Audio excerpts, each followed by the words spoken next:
Greetings from the National Archives flagship building in Washington, D.C., which sits on the ancestral lands of the Nacotchtank peoples.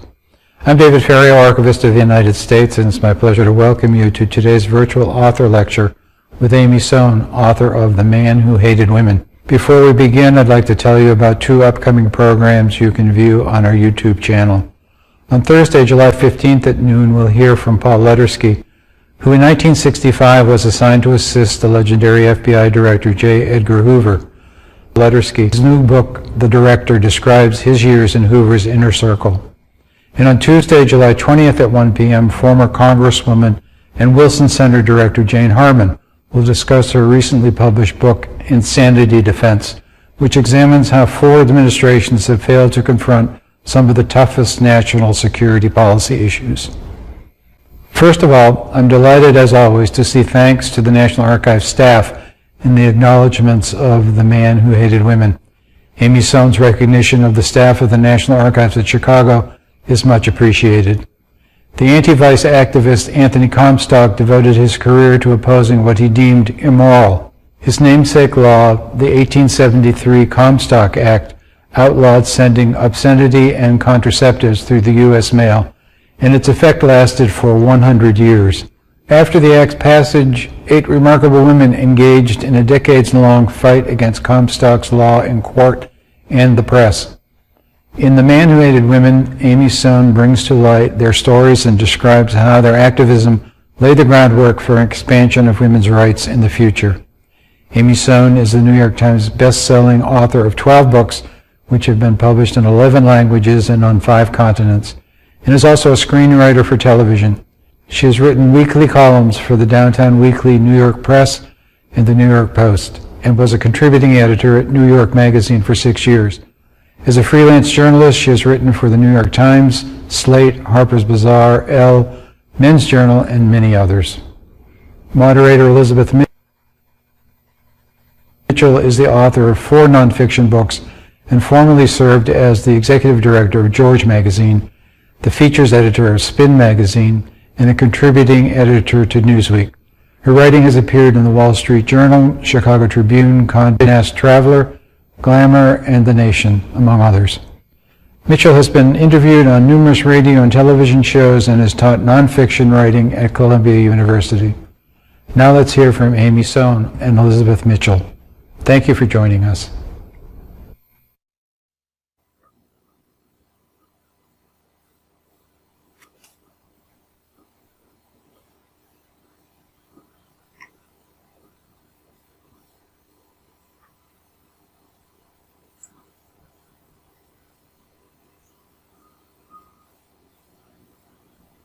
Hi there.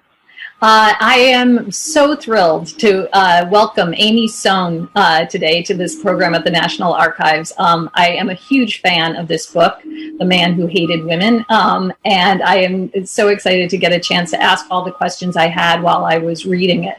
So, Amy, I want to start off just with how you even came across this story. Where did the whole adventure of researching this begin? Thank you so much for doing this, Biz. I feel aligned with you in our important work of uncovering women's stories, which is not always easy work. And thank you to the National Archives Foundation for having us. Both of us, which I'm sure we're going to talk about at some point a little bit, have done a lot of research at the National Archives. And for this book, I utilized the archives in Chicago, New York, and Waltham, and of course, DC and College Park. So how did I already forgot the question. How did I get interested in this subject? I've always been interested in ideas around women's hysteria and women's sanity or insanity. I love the film Gaslight. We use the term gaslighting all the time, but very few people have seen the incredible Ingrid Bergman film, from which the term derives. I learned about the story of Ida Craddock, who was this odd Philadelphian Quaker-born woman born in 1857. And I learned that she was visited at night by a ghost husband. And through researching her story, I learned that she was prosecuted under the Comstock laws. And I decided that if I wanted to write a book that included an Ida Craddock story, it needed to be a little broader than that.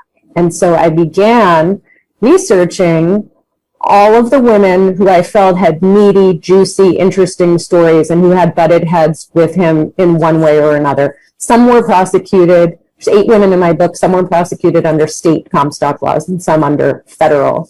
But I thought that he was a great opportunity to really tell the stories of these, what I call sex radicals, these incredibly unconventional women who, some of whom we've heard about, but most of whom we hadn't, because they were active before suffrage passed. And they were in this kind of middle generation of women born generally in the middle of the 19th century, some of them 1830s, some 1850s, who don't get a lot of attention. And some reviewers have said it's called The Man Who Hated Women, but it's really about the women. Mm-hmm. And it is. Anthony Comstock is a great foil. If we can use him, I felt like if I could use him to tell these stories, why not? Because it would be exactly what he wouldn't want, right? Exactly. Yes. And as we all, he too is an evocative character.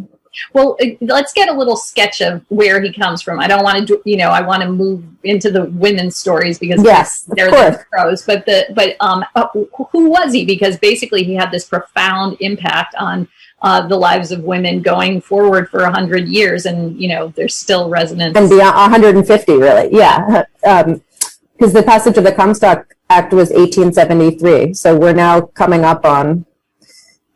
Am I adding correctly? Yeah. 150 years.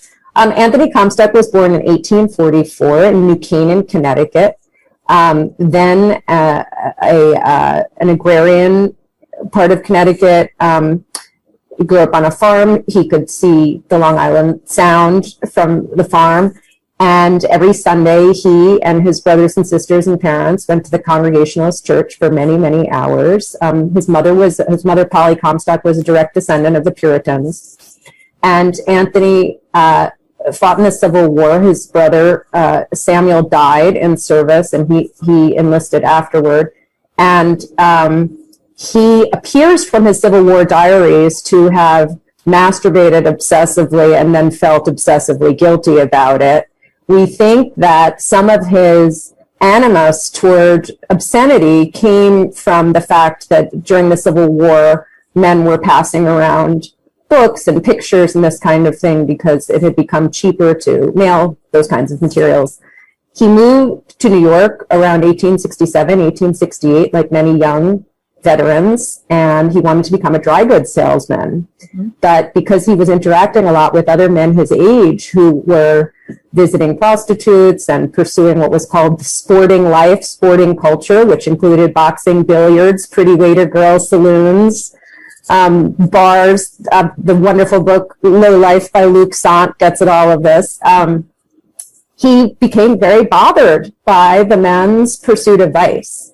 And through a series of kind of small world coincidences, he was able to befriend the scions of the YMCA, which was founded in this country in 1852. Mm-hmm. And through the connections that he made to those guys, who included Samuel Colgate, a name you might know from your toothpaste tube, and John Pierpont Morgan, he was sent to Washington in 1872 and 1873 and got this law passed that became known as the Comstock Law, even though it has a much longer and more complicated name. So Anthony Comstock was essentially, he was an iconic figure in the sense that he had kind of the classic Civil War era biography, which was a young religious Christian, fought in the war, and then moved to a large city and became really overwhelmed by the amount of vice, noise, craziness, manufacturing of New York. Yeah. And it drove him to become what I call a monomaniac. I found it fascinating, actually, that the street, one of the key streets where this was all happening was Nassau Street, which I happened to have lived on. So it was really interesting to see that that was the the place where pornography was sold and produced and all the rest, and that it was done quite openly. And it seems, I think one of the interesting things is people often have this impression of that era as if it was this really Puritan across the board society, but in fact it wasn't really. It was, even when you're talking about these women that you're coming across, I too was finding that women had a certain level of liberation in the sort of mid to late 1800s, which they seem to have lost once World War I came along. And so can you describe a little bit more, what that New York was like? You give some adjectives there, but are they...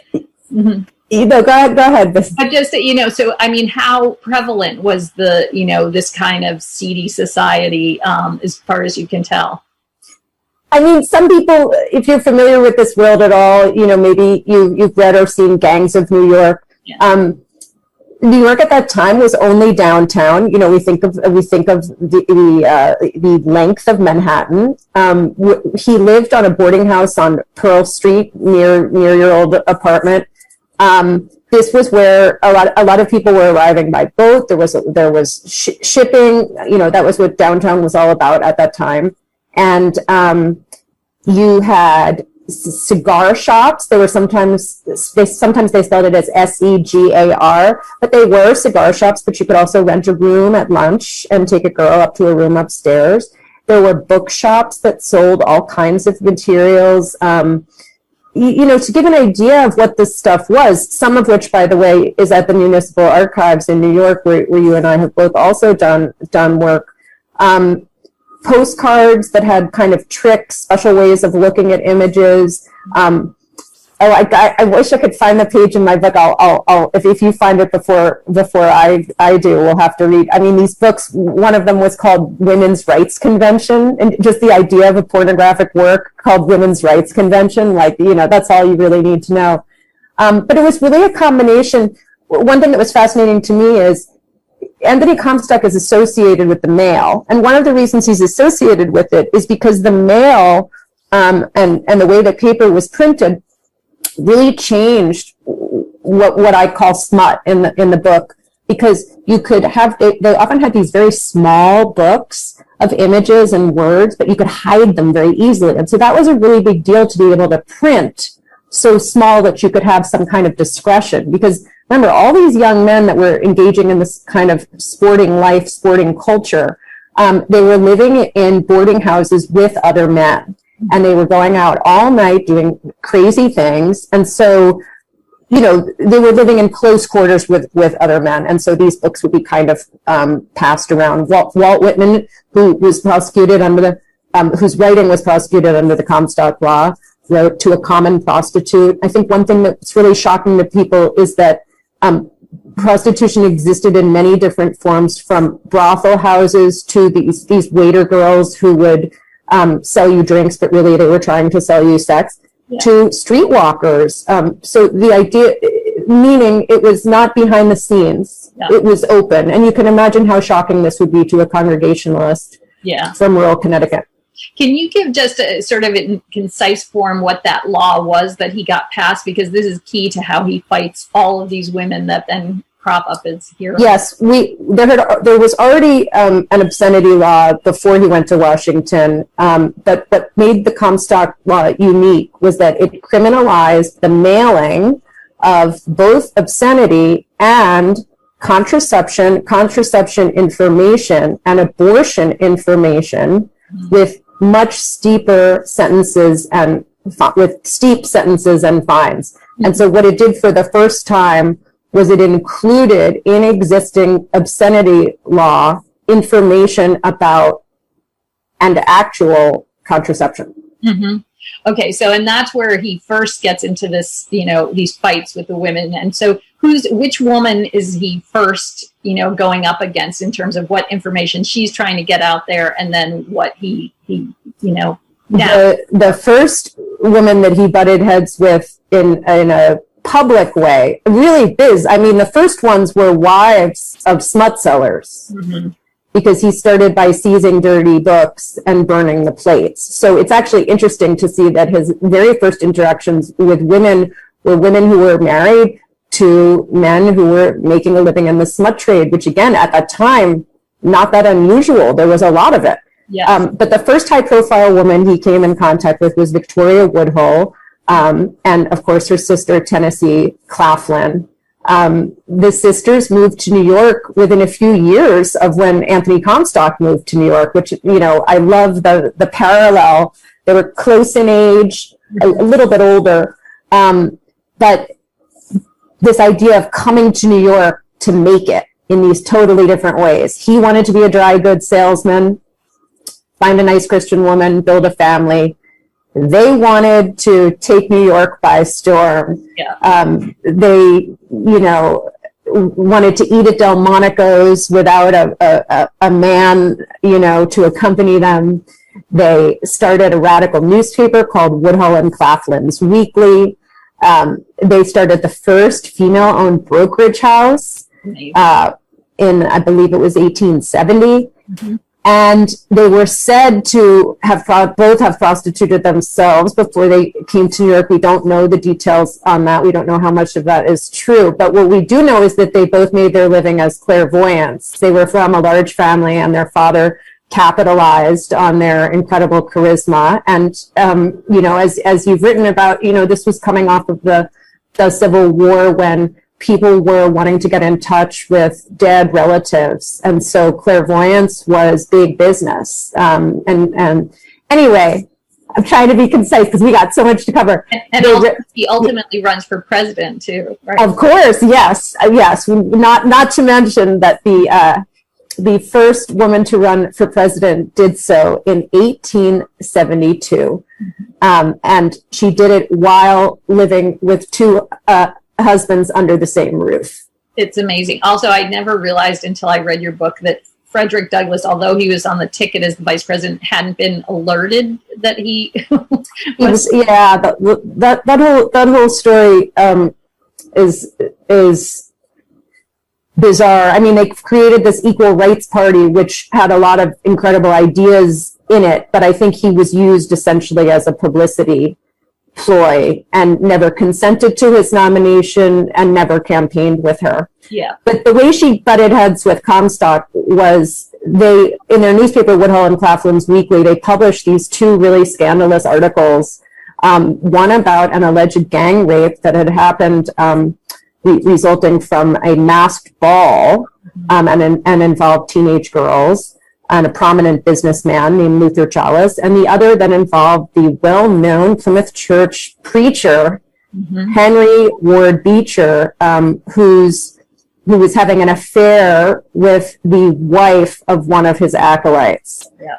And in the same issue of this newspaper, they published these two explosive articles, one which contained the term the red trophy of her virginity to refer to the hymen, and the other that was writing about, you know, one of the most revered religious figures in New York at the time, and saying that he was in an adulterous relationship, an adulterous affair. And so Anthony Comstock lost his mind and wanted to ban this newspaper. And the short version is that when the Comstock Act was passed in 1873, it included the term newspapers specifically to cover Woodhull and Claflin's Weekly. I feel like this isn't often written about. He passed this law, the specifics of this law were for the direct purpose of getting Tennessee and Victoria into prison. Yeah. I find it so interesting that, you know, it's like sex is not just sex. I mean, that the way this crops up as an obscenity issue is through actually a fight over political power on a certain level, right? I mean, it's the women that you're writing about for the most part are, they get entangled because of, you know, either issues about women's rights and their rights to their bodies or what have you, or like you said, you know, they're taking down one of the biggest, celebrity preachers, sort of, you know, guide to the moral fiber of the country. And that's the kind of thing that gets them in trouble. I mean, yeah. And they were representatives of a kind of womanhood that was deeply offensive to him. Yeah. which was they were taking the Victorian ideal, which was that women should be wives and mothers and devoted to family and to God, and completely upending it, saying that some marriages were worse than prostitution, writing about, as you said, high-powered political figures and taking them down. There were rumors that Comstock was paid off by Beecher and Beecher's associates to go after them. I mean, even if that's not true, they all knew each other, and that world of you know, kind of the WASP elite was starting to form at that time, and he was incredibly well connected. Oh yeah, I mean, I wrote about him in my book because he was one of Abraham Lincoln's, you know, advisors and supporters, and may have won him the election in New York. Now the other thing that's fascinating about this is that Comstock isn't content to just do this from a distance. He's frequently really in the thick of it. And so can you talk a little bit about his sting operations? Yeah, I mean, there were many Americans who agreed with him from a religious perspective, who believed that reading or looking at porn could lead to terrible things. So he was not that unusual in kind of his upbringing and his rationale, but he walked around with a revolver. He, in his spare time, tried to shut down saloons. During the Civil War, he would take his whiskey ration and dump it out so no one else could drink it either. It's one thing if you're not going to drink it. He was like such a spoiler, a party pooper. What he was very controversial for among free lovers and free thinkers, his antagonists, his radical antagonists, was he would decoy people. He used these crazy names like E. Edgewell, and he pretended to be teenage girls. Frankie Streeter was another name. He concocted entire families. And he would send decoy letters from post office boxes, some in-state and some out-of-state. But when he sent them out of state, it was so that he could get interstate mail. He could mail people for that. He walked into abortionists and women's health practitioners' offices to buy contraceptives under false names, false premises, and then revealed himself as Anthony Comstock. And he would wave a white handkerchief across the street to the waiting officers. Frequently, he took reporters with him. Now, as I'm saying all this, I'm talking about fake names, using the press. Yeah, it seems so manipulating. It might be reminding you of someone, especially that idea of using false names. But he was very aware of his power, and so many people who agreed that, even people who agreed that abortion was wrong and contraception was wrong, didn't think that the way he went about getting these prosecutions was right, and decoying was illegal. And they tried many times to get him on that, and it never went anywhere. Yeah. Now, of the women that he tangled with, which of them do you find the most, sort of heroic, or, Should we talk about Ida Craddock? Yeah, let's do that. Okay. The wild character. Yeah. So as I mentioned before, much of my book, maybe about a quarter of it, is about this woman, Ida C. Craddock, who, my mother's family is from Philadelphia, and also there was an incredible flourishing radical scene in Philadelphia in the 1850s, 60s, 70s. I think in part connected to the strong Quaker tradition and the liberalism of Quakerism. So Ida Craddock went to Friends Central, which is still a highly regarded Quaker school in Philadelphia. And she was a star student, very brilliant. And she wanted to go to Penn and be the first woman in the undergraduate program at the University of Pennsylvania. And they would not accept her because she was a woman. So what did she do? She turned to sex writing. And the reason she did that was she was really interested in world religions. And she had taken a trip to Alaska where she saw these very phallic looking totem poles. I feel very connected to her because, I went to Brown University, which specializes in semiotics. And she reminds me of myself. Did you also? Yes. Oh, well, now I know why we like each other so much. I don't need to tell you about semiotics. You were there in the peak of semiotics. But she became obsessed with sex and symbolism. And she went to the World's Fair in 1893 and saw the belly dancers at this time, that she was really interested in sex. And, you know, as you mentioned before, history comes in these waves, and the stereotype that, you know, Victorian era women were repressed and never had orgasms and hated sex. Well, there was this flourishing sex lit in the 1840s, a lot of it coming out of, for example, Croft Ebbing's work was making its way to the United States. He wrote Psychopathia Sexualis. Freud, it wouldn't be that many years before Freud's writings were starting to make their way across. There were books on childbirth and how to have less pain during pregnancy. So it was everything from marital advice to free love treatises, which we can get into. But Ida Craddock, over a period, I'll try to do like the digest, over a period of about 9 years, went to Washington, D.C., Chicago, Philadelphia, and New York, and was told not to mail her marital sex manuals, and ultimately went head to head with Comstock in New York. But I think what you and I both like about her the most is she claimed never to have had a human living lover.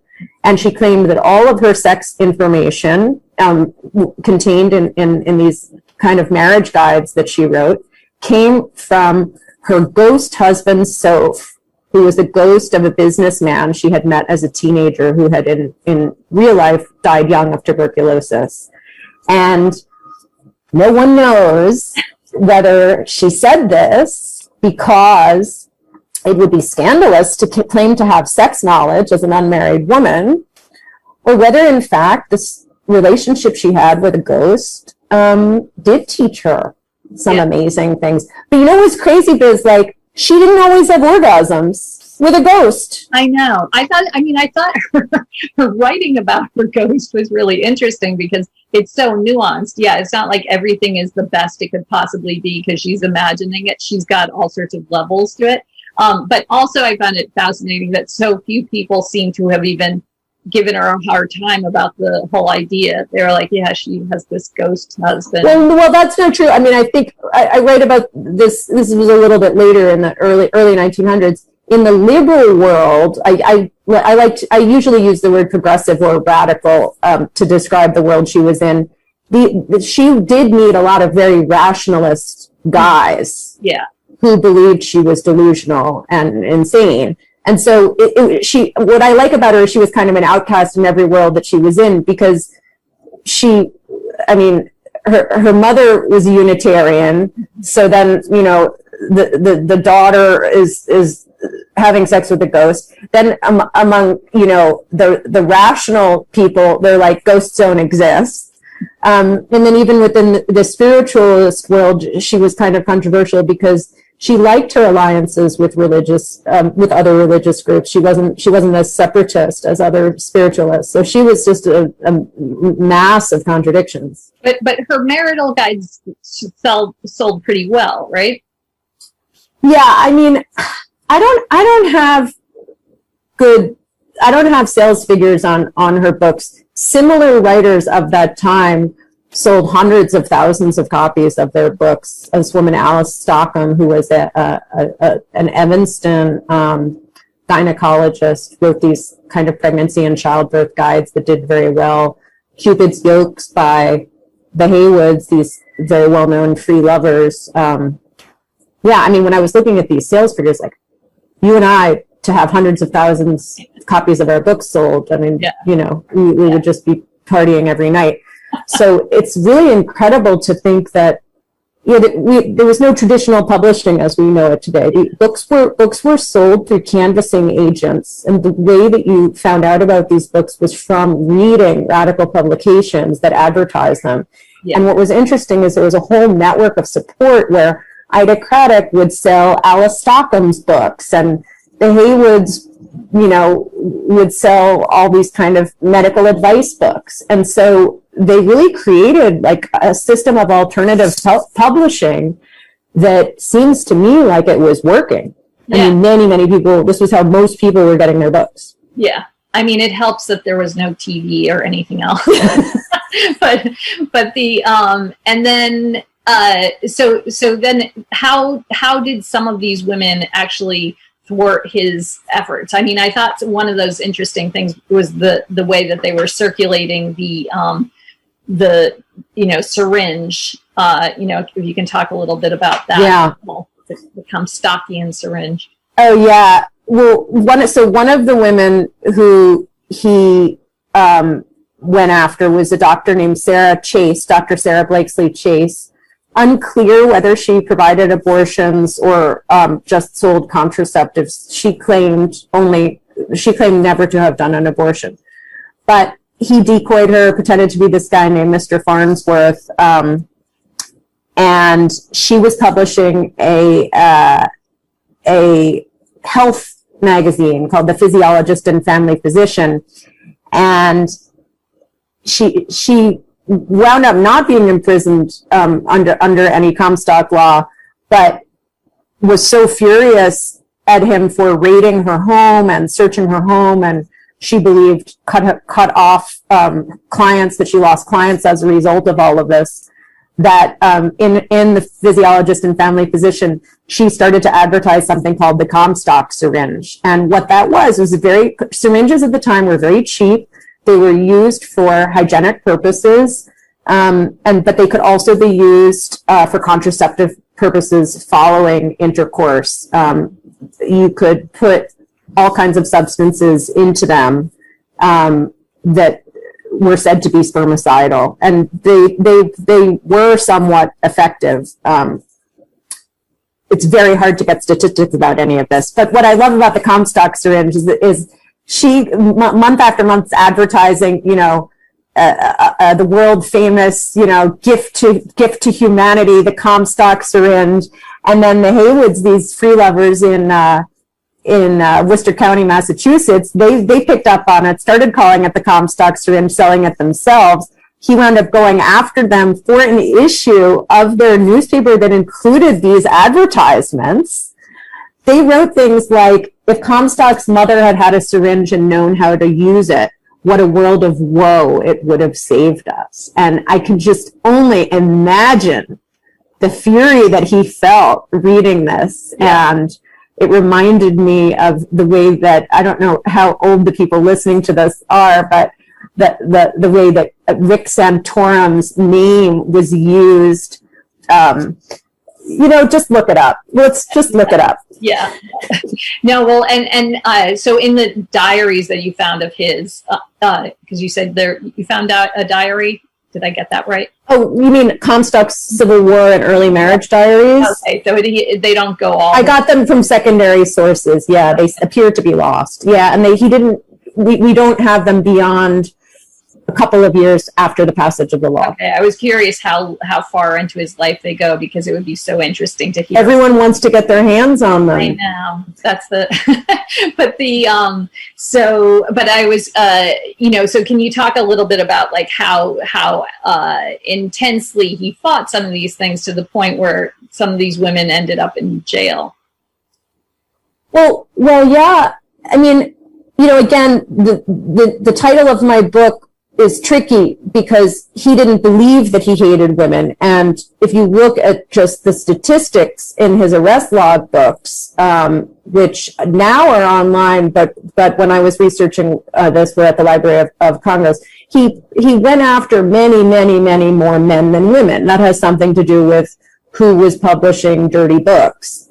Abortionists were notoriously very difficult to get in court, because witnesses did not want to testify. Women who had gotten abortions, even if bad things happened, didn't want to talk about it. Mm-hmm.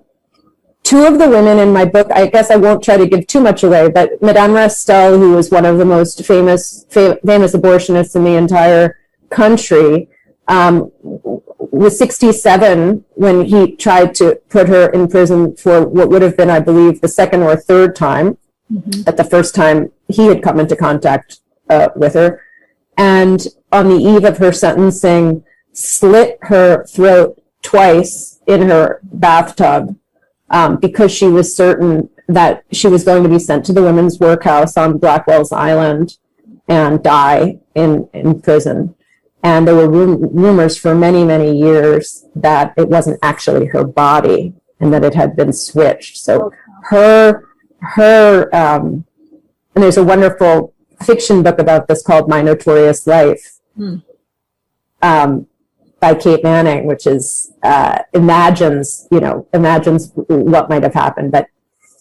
And she was not the only woman in my book who took her own life. And Comstock was said to have bragged of the suicides that he caused at one point, saying that he had caused 16 suicides. I think then you can safely call your book The Man based on that. I mean, I also just want to say to everyone who's listening in, you can post questions on the chat, and we will answer. And also the National Archives Foundation is selling the book. I don't know exactly where the link is, but that's something that maybe someone can put it in the chat, that if you want to support my work, but also the National Archives, you can buy it from the National Archives. I think everybody needs to buy this book, because the other thing I found really interesting is it's almost a primer on activism, like effective activism. And I thought, I mean, were there a few things in there that you were particularly impressed by in terms of the organizing or the tactics that some of these women use to try to move their agenda forward? Because I did think that people might not understand how much brilliant work went on in the political arena, before, maybe the, more modern times. Yeah, I mean, this was essentially activism through writing, which is probably another reason I was so attracted to these women's stories, is that almost all of them were writers. Mm-hmm. Meaning someone like Ida Craddock, she wrote these marriage manuals, these sex guides, but also in revisions of her own books, talked about Anthony Comstock being a sadist and saying that anyone who thought that sex was unclean, must be Comstockian. And so many of them were fighting the Comstock laws through writing about them in the radical press. And this is sometimes called the free thought world or the free thinker world. And what this was a series of, I was about to say hundreds. I would say at least 1,000 publications from around the 1830s to 1880s, 1890s was sort of the heyday of it, who advocated for civil liberties. Some of them were health-oriented and had a combination of health writing and political writing. They had huge circulations, and their letter writers sometimes became columnists, which I had this column in New York Press in the 1990s, and some of our best letter writers, they would just hire them. Yeah. yeah. Not me. It's the audition. Yeah. And so what really inspired me was the idea of radical, and they would sometimes include petitions and circulars and things like that in these publications. The idea of like radical action through radical publishing is really fascinating to me. Yeah. And so when you're talking about the publications, first of all, I'm very curious how many of them you are allowed to see in the archives, like how many are still available. But also, just if you could talk a little bit about, we're getting into a era where it's actually appreciated to write about women in history.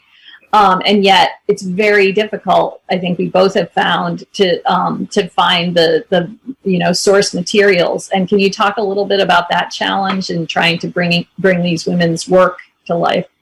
Yeah, absolutely. Most of these publications exist at such places as medical libraries, like Harvard's medical library called the Countway, let me see if I can get this right. The New York Academy of Medicine library here in Manhattan. The with all these things, you have to go to weird places to get them, and you can get like a couple issues at a time. Some of them are in the National Archives because they are in the postal records. So, for example, The Word, which was this free love publication out of Worcester County, you can read issues of it in the postal records at the National Archives in Washington, D.C. We were talking about women's history. Yeah, I've often said, I don't know, if you make these jokes too, but that you have to be a total masochist to write women's history, because it is the hardest research in the world. I mean, I should add, research about underrepresented groups of any kind is incredibly difficult. Yeah. Because people tend only to leave records when they were involved with someone famous. Yes. And you and I and narrative nonfiction authors were always trying to get personal materials, and I really did the best I could with these women in terms of shading in the personal details of their life. In not every case was I able to get diaries and letters, and so in some cases I had to rely on court transcripts. As you said, sometimes newspaper articles or smaller newspapers could be instructive and contain personal details in them. So you might hunt down a first person story that existed in one of these newspapers. But it's the real tragedy of women's history, which is the more unconventional lives that these women led, frequently the less likely they were to marry and have children, and kind of have the women in my book were not wealthy, they were not well connected, and many of them had unconventional romantic lives. Yeah. So it's tough to find letters and diaries. Angela Haywood, I was really happy to be able to find about 30 to 40 letters in the Wellesley Historical Society, because there happened to have been a prominent Wellesley radical whose own archives were there. So a lot of our work, as I'm sure you agree with, is working backwards. Who did they correspond with? Yeah. Who was famous, and then getting that person's archives. I know. And you always, with the women, I find that in desperation, I'll even go on to, eBay or something and be like, please let some descendant try and, have been selling their postcard. Exactly. Yes. No, I've done the same thing, right, where you're trying to get the postcard. Yeah. But then the nice thing is, like, Angela Haywood's great-granddaughter just contacted me last week. So that's amazing. Yeah. But I don't know at this point whether I know more than she does. She's trying to put together her family history. But it is really incredible to also think that that's not that many generations down, exactly, that her great-granddaughter is still alive. This is not that long ago. I mean, that's the one positive about U.S. history, is that because it's so young, you still have that hope that there's some archive somewhere that are, holding these letters or diaries or what have you. And can you talk a little bit about the National Archives itself? What kinds of things did you find there that were useful in the research for this book? I got a tip from a woman named Amy Werble published a book having to do with Comstock's, the visual world that Comstock went after. And she gave me this tip: you want to look into the postal records. I don't even remember exactly what she said, but I walked into the National Archives in Washington, D.C., and the postal records are pretty wonderful and exhaustive there. And using the help of an archivist, an independent archivist I met there named John Dice, who I hope is listening today, I was able to figure out where to get these files that were individual postal records related to people prosecuted for doing things connected to the mail. And they're basically like FBI files. There was a predecessor to the FBI called the Bureau of Investigation, and it may have even had a different name in the time period I was researching. But they are these, they're the size of a mailing envelope. They're all stacked in these boxes like that, and they have the person's name and case number on the front, and you open it up, and in some cases, these files contain the actual seized material. That's incredible. So you're sitting there in the National Archives, this storied, hallowed place, and let me tell you, Biz, you're reading about sexual scenarios. You know, I'm like this with my scanner, like, Hope the booth is like, wall space. who knew you could find these things? But I'm telling you, if you want scandalous material, start with postal records. Yeah. No, I mean, I think we both are, extremely grateful for the work of the National Archives because, first of all, those archivists, you need them when you go in there. That's when you walk in with a vague, if you just start out saying, "Give me everything you have on Anthony Comstock," it's a beginning, but it's just the beginning, and you have to know how to look. Yeah, and that's what they were able to help me with. But that preservation work is just so crucial. I mean, you never know when one of those documents that's hidden in there is going to reveal something really crucial to how we understand history going forward. And it's the best feeling because you're kind of like a detective. I mean, that's how I always feel, is when I see something that no one else has written about, or, when I was able to read Anthony Comstock's own arrest reports of Ida Craddock, it's just so immediate. Yeah. And of course, I don't know if you've discovered this, but also when you rely on, you read these secondary sources, and when you're kind of new at this work, you think, oh, this all must be correct. Yes. And then you start tracing their research and you go, wrong, wrong, wrong, wrong, wrong, wrong, wrong. It really requires going back to the source, and then you have to battle it out after that to say, like, no, I found the document. And then in terms of, so this is going out to the audience of readers now. Hopefully, there are going to be many young readers of the book because it's such an important history. But what would you hope would be their main takeaway from it? And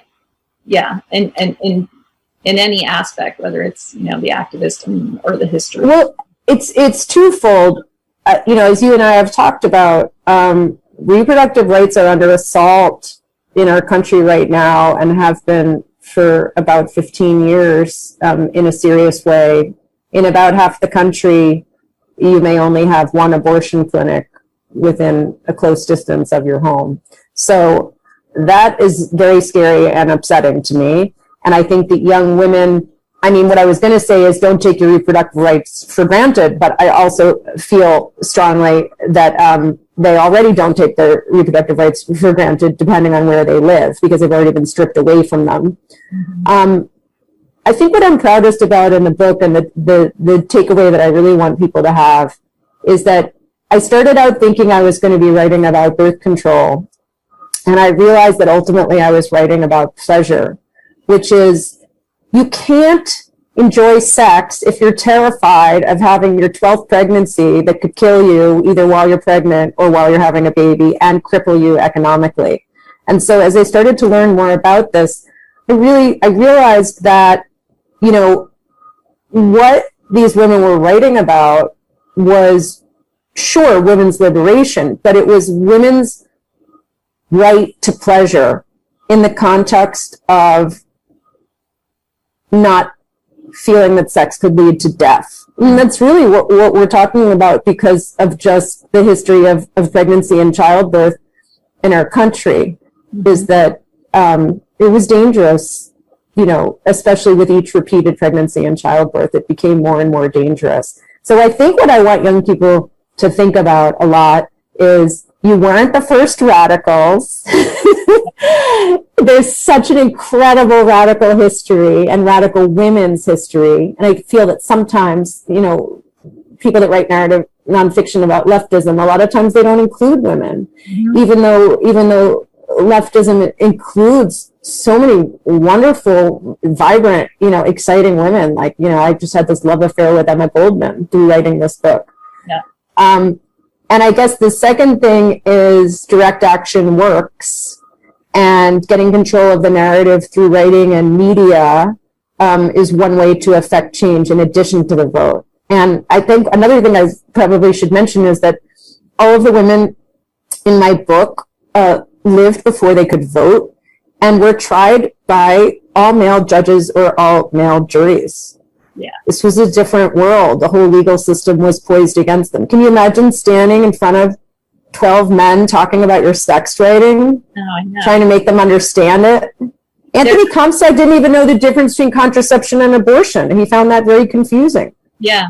I think that that's what's so striking is the imagination that allowed them to just be certain that they should have these rights when there was nothing in law that was suggesting that they should have their equal rights. I just think it's very, very impressive. I mean, to see what they were willing to do, the courage of many of these people. Do you think in some ways not being enfranchised with the vote made the world seem more full of possibility?